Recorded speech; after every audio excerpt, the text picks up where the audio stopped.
things that I do, procedures, to narrow down the sound and figure out what you thought of. Then, in charge. Watch it, so just play. No, no. Okay? Think you're not. No, yan, anak. No. Right? You've never seen a deck of cards today, have you? No. So, when I was in the magician, we'd have to have a deck of cards right now. And I would feel one card. That deck of cards. And that deck of cards. Wow! And then what's the one card? Mix them up. Gotta shuffle them up.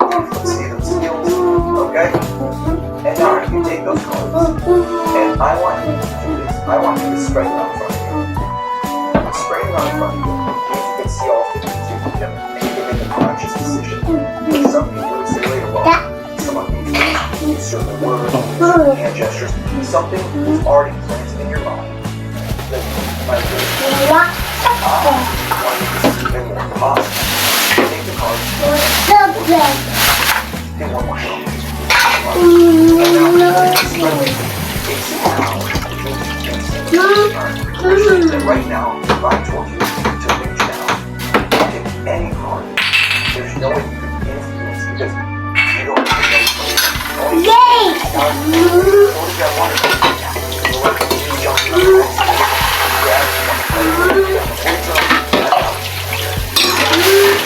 Absolutely possible that I could think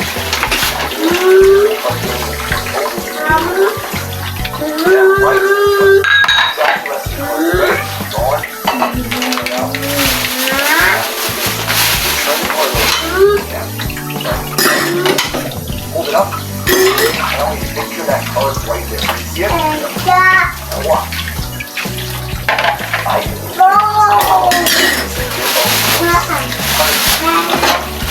And I see hard diamonds, hard spades, all the things too. There's the high card, the low card, hard spades, blackjack, poker, look at that card. Imagine what it looks like. Imagine.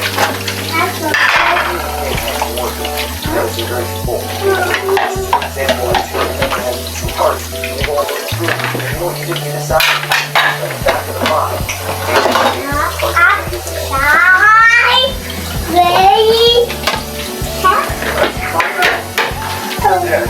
It's a spade. Well, that's card. So, I changed my mind. I tell you, it's all that shifting. Spades, and I'm going to go back. That has to do with crazy.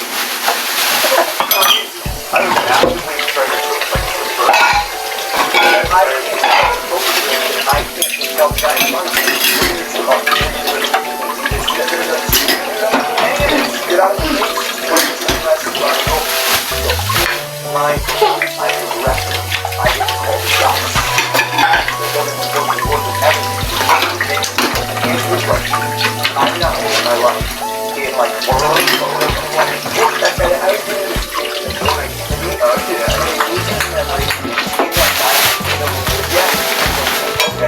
why do I know that? Why do I know that right now? Why don't you all badass. I do like it when I turn it on, I'm hyper focused on what I do and my mission and the analyze it very quickly. It's very, very simple what you did, except it's done under the context of entertainment. I'm going to try. I'm looking around to see who I think will be great for my next trip when I perform this person right now. And you ask me, why is he so good? People are going conventional, why do you think he? And I'm like, no offense. I for whatever reason, and it's intangible, the 30 years of training, you just weren't as good as them right now. I thought they would give the best reaction, and they would never. Now, certainly, I can't pick the person. You're on TV with 3 hosts, you gotta use those 3 hosts to get the best of the situation. But when I have people to choose from, and you can see it like a live show, that's very exciting. And the fact that you throw frisbees, we pick people randomly. If we're in like an arena, we shoot t-shirts like the 8th row. Scotty, stand up, please. How can I know who catch a t-shirt? How can I know who catch a frisbee? How can I is? Then I work with those people, and that's what really makes it real. No, that's anything. This is some drunk jerk. It's like 8 rows in, barely how it works. I'm still pretty shocked that you just did. I'm like thinking through how I realize that there's more to it than like, you know, you're making. I was pretty good at that. The reason I was the guy who lost the question that pretty good figuring out like we had more information. It was like the weapon check. It was just like basically I was successful enough that I kept myself quite protected. But I think it's still well, thank you, but to be able to break down beyond the gut feeling. It's just that when we talked about this thing we do, and you're making it out, you're humble about it. Let me come here. I was like, no, yeah, I am too. Like again, I wasn't Spider-Man, you know, bitten by a spider and it changed. It's been trial and error. It's been iteration, and the same thing has allowed me to run 153 miles. That, like, how you have children? We were talking about right when I walked in. Came here from the airport, talking about our kids, and I'm very interested because being a parent, I think it's the most important job. I'm assuming that's like immortality. It's like because as soon as you have kids, you start to feel like I'm gonna die one day, and this is my future, and their future. It's like it really no greater joy in life. But how do I instill a work ethic in them? Because my kids are going to grow up and I don't know these kids are like very humble where I had to work really hard, and I was like age 16. I was supporting myself, which I don't wish upon my kids. They'll never know that. But I lived on my own, and I paid for college, and I find apartments, and like nobody paid for this stuff. I just went out early. At the time, I felt pissed. But like all the other kids are going on vacation, they have a car, I don't have any of that. But now, in hindsight, that set me up for success in a huge way, and it made it so I didn't have to take some time. And so I learned that it's worth it, what they call it. So I learned that failed 4 times in a row. It's not even close. Like, I actually was the guy who didn't put a piece of tape around my ankle. And what made it humiliating is I would get so mad, I would push off the bottom of the pool and go to the surface. But we're breathing in gas, and if you do that, because it doesn't come through your lungs with air bubbles. Okay, you have to go up to a certain speed. And so it's like standby divers there, and she came from panicking and walking to the surface. And so I failed a whole time. As a result, I just rolled out. Pulled out with all my buddies, and they're like, look, we're going to give you one more shot, you're going to leave this class, and go to the next class. So I get to that class. So I go to the next class. Since you got 6 months? They actually would take a couple months. They're like a start and the second phase. But so I go to the next class, and the students in this class, they've been through the hell week and everything, and they know I'm a roll back. And I sort of took on the role of like, like, yeah, I obviously failed full contact, so we're all going to take it. But I really tried hard to do the mental. Here's what I experienced. I obviously failed from the beginning. Everyone's up there. So we get the test set. And I failed the first 2 attempts. Not out of panic. I procedural problem. And so I fail on Friday. There's 2 more attempts left. It's on that Monday. And I don't pass them. Not only was it humiliating, but I lacked off. So, yeah, that was horrible. I'm thinking about this test. Monday morning, I got to go to that. I'm sitting in the pool, like they make you sit your back to the pool, and they make you kids hosing you, the air blowing up off the pool, kids going past now, and medics run over, it's chaos. They're just sitting there waiting for your turn. I just had this shift occur where I was like, holy shit, fucking died in that pool before I failed this test. And I got in the water, and it was like, comes over. I began this test, and it didn't matter how long I went without air. It didn't matter what the problem was. I had fully the concept of I would literally die before and it was so easy. And it showed me like there's a point where you can convince yourself that your mind is sort of override all this power. And basically do whatever you want. And barely survived when you went and did what happened on the second feeling of I will die before I know it. Right? Do you think that's something everybody can achieve? That level of 5 years old, no matter what? I think for you, clearly, you've had some special situations and you just go for it. I feel like maybe that's something that we have that others don't. Do you think that anyone can tap into that? That's such from, and I think you build it up over time. I don't think you're born with it at all, or those failures that reinforce later. Had you gotten it on the first try, where would you be today? Is the question to ask yourself, would you still be this person?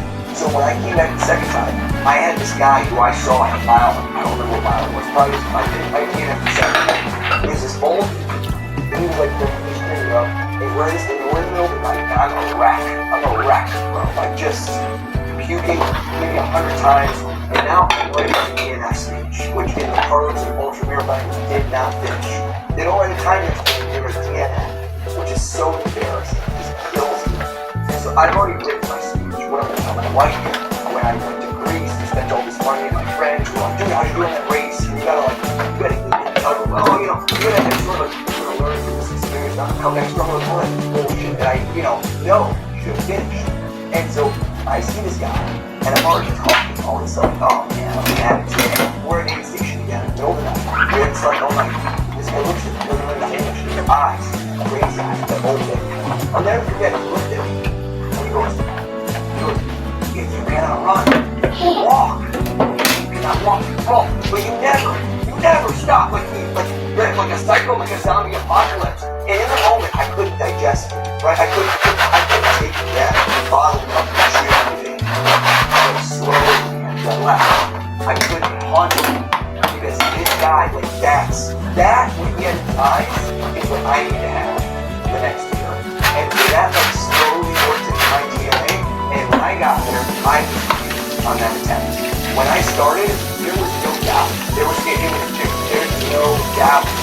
I finished no matter what. And when the voice enters my head that says you aren't finishing, what are you talking? You don't sit gone. It's hard to feel the game where I'm finishing another one. That means I'm walking for 24 hours, puking with a splint on my leg. I'm finishing this race. Because now, incredible. Yeah, it's funny. I get really comfortable experience to what I was trying to do. But it's so clear, like for you, to find the moment. And so people understand that in their own lives, if your thing is, oh man, I really want to start a business. Oh man, I really want to run a triathlon or be a SEAL or whatever someone's goal is. I don't know how big or small.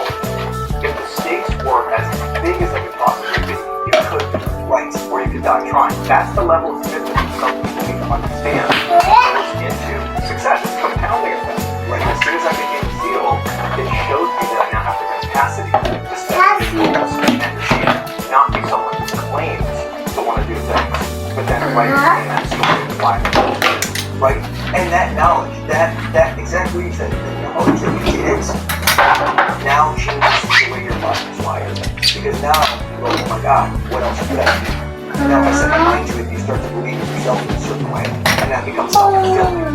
So I think for whatever people do, it's inspirational messaging, like my book is designed to be motivational, it's designed to be action. Let me know, no. Yeah, I wanted to know, actually, where'd you pull it up where you thought, how to take action? So literally the words I used, I thought about this a lot. Even matters for success. There's a lot of people think, well, I'm a teacher, and that's success. And the real talk is, you can find those elsewhere. Your book is not a teacher training. I need to know where to find them. Where did you teach what Joe Burrow? How do you know the ball? Well, I'm not going to teach you how I get the tricks. But knowing what somebody might have control of your life, knowing when to approach your ball, what to say, and how to get the lead. If it's working like 2 years, what to do that, up your chance. 10, 20, 30, 40% of doing that, and getting the damage, and doing what you want. That, to me, is worth a couple bucks.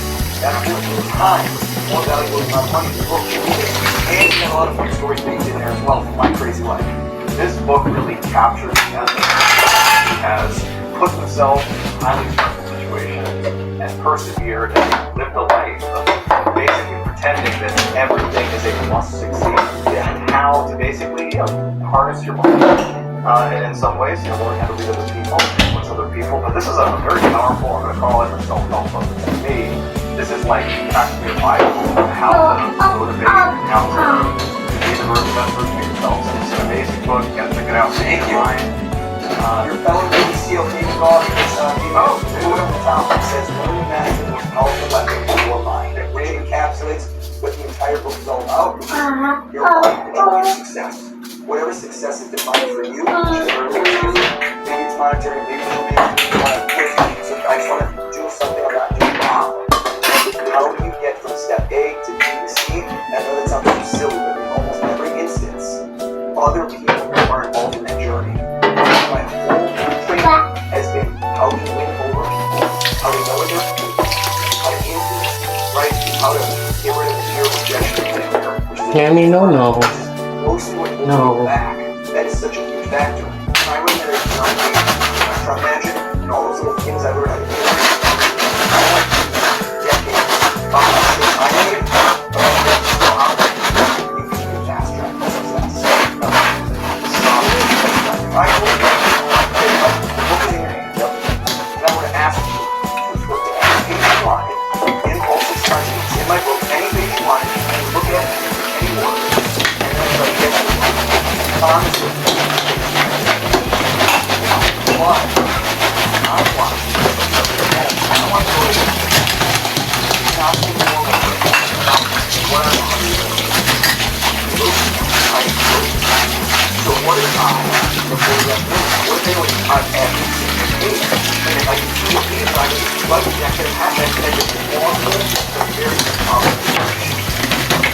So what if instead, my book, if you success, so by the way, now that you're sick, instead of being depressed, you are amazing. There's a lot of areas like hundred thousand. So I would instead walk not physically, but mentally. If I would say, walk up and I want you to feel anything. Look at that page.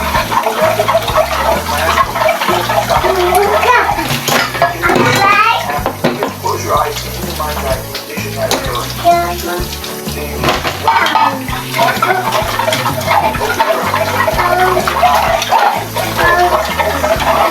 this is a state because there is no way I can know what you're doing. You don't even know what the reason for it is. When you're some people will find a specific age that has meanings now. Maybe your birthday, maybe your 24th, or what's the age that you're in? Why? I don't think that's personal right. The page, it doesn't have a meaning, does it? No, I didn't see it that way. I also see it as when you just click and go, I'm stopping. You quit. Not to go, run. See it feel intense. So some people would say they were going longer and longer. Again, you recognize this. Do we have a marker? Do you like it? Okay? I'm going to close it at your okay. I'm going to close my eyes. And I want you to be close to your mind. And on the palm of your hand, I want to make sure there's nowhere in your mind. Is it right? Right? Okay. I'm going to close my eyes. On the palm of your hand, no pain, no mind. What you really feel, what you went through the book. What you've done wrong is pretty close to your channel. Nobody could have seen it, correct? Correct. Okay. Like that says, again,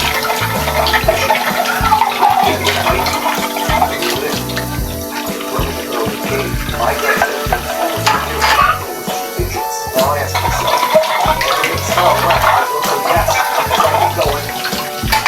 It's so unlike the first 30 or 40 pages, because you can't even flip the page. You're going to look and go, it's already on the thumb and wait.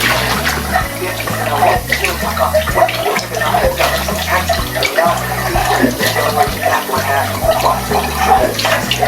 it's more of an odd. You're not about it. I think you're ready to call your number, chunk it, go over it, and see where we're at 69, and so on. It's 67, it's number 60. Sorry. Yeah. Why? Why say sorry? Sorry. Why? What happened?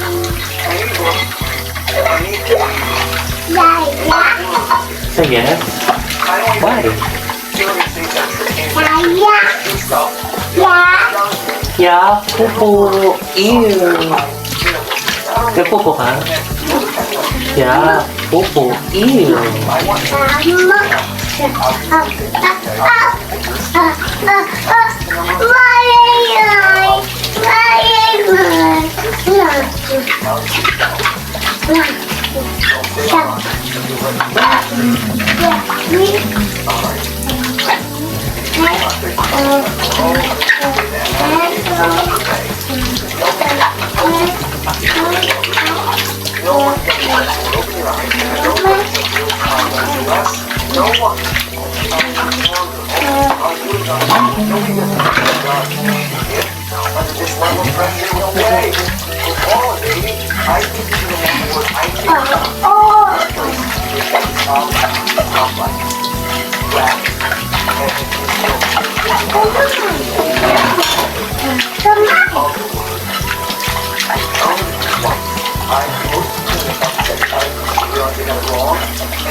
Open your eyes.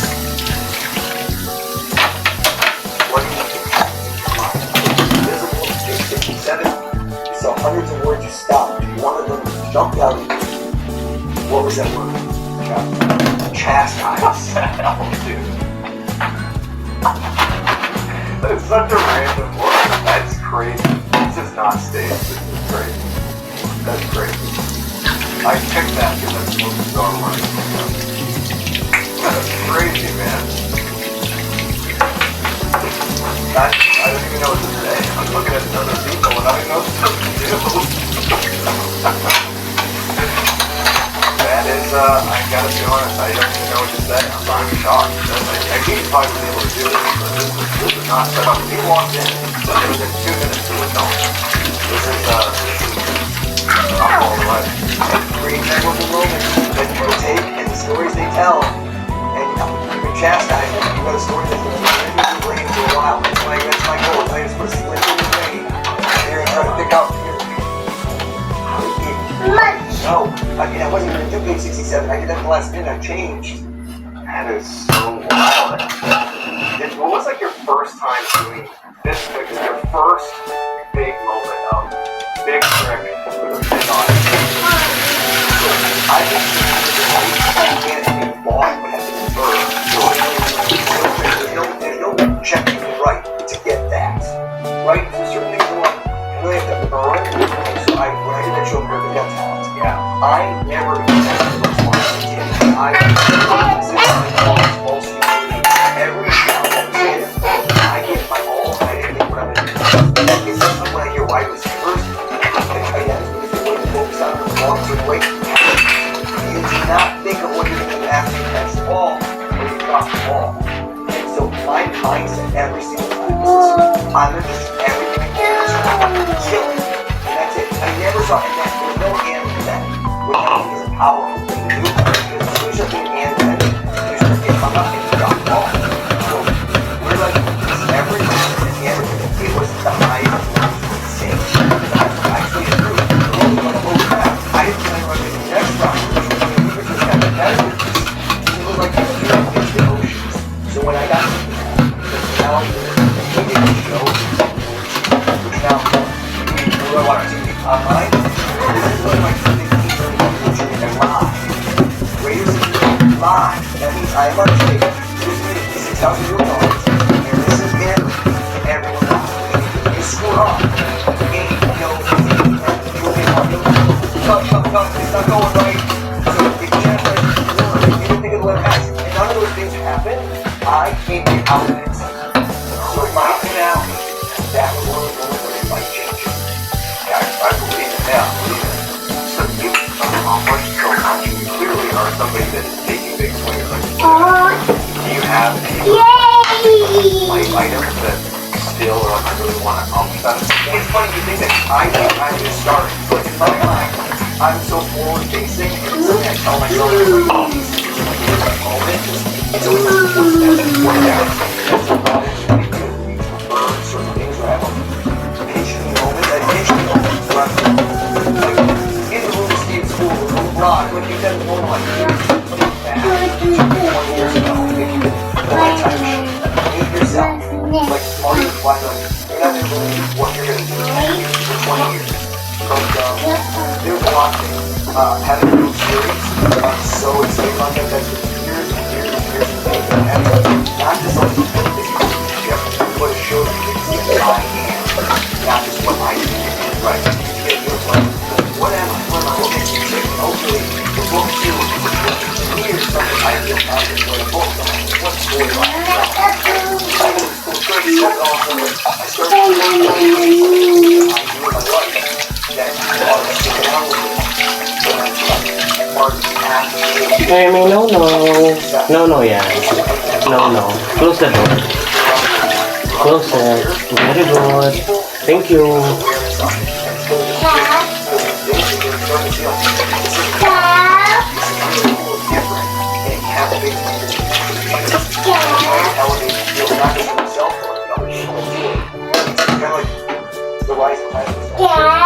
For my industry, it's been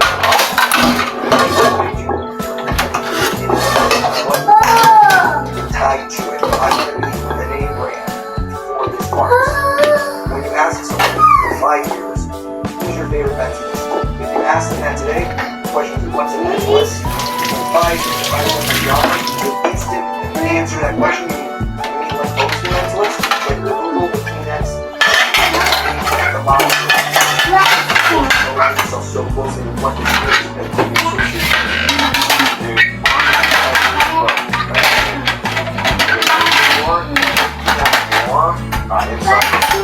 Greatest mentalist. Check out this book by this is incredible.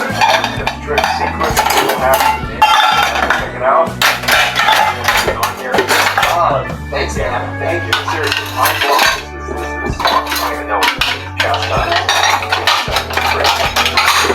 Got it.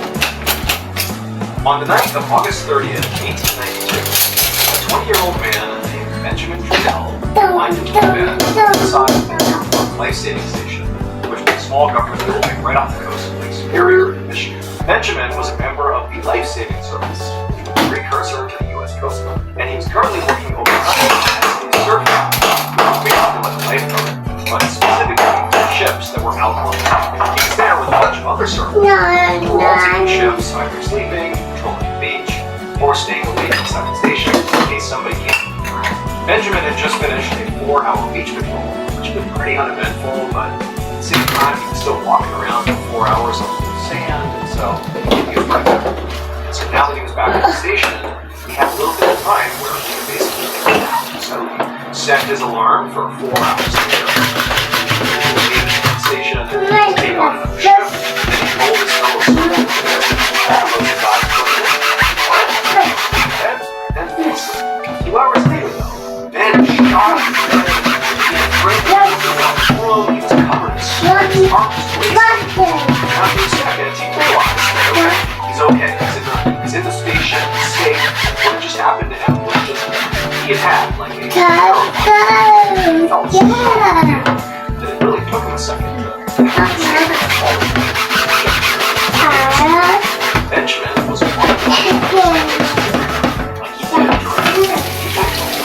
dark out, off the thunderstorm, and the rain was coming down so hard that Benjamin could barely see. Back him felt like the impacts of the individual raindrops hurt his skin like they were acid striking. Then suddenly, through this wall of rain right in front of him, this man who Ben didn't recognize could stop. And this man was wearing very nice clothes on his way to a party or something.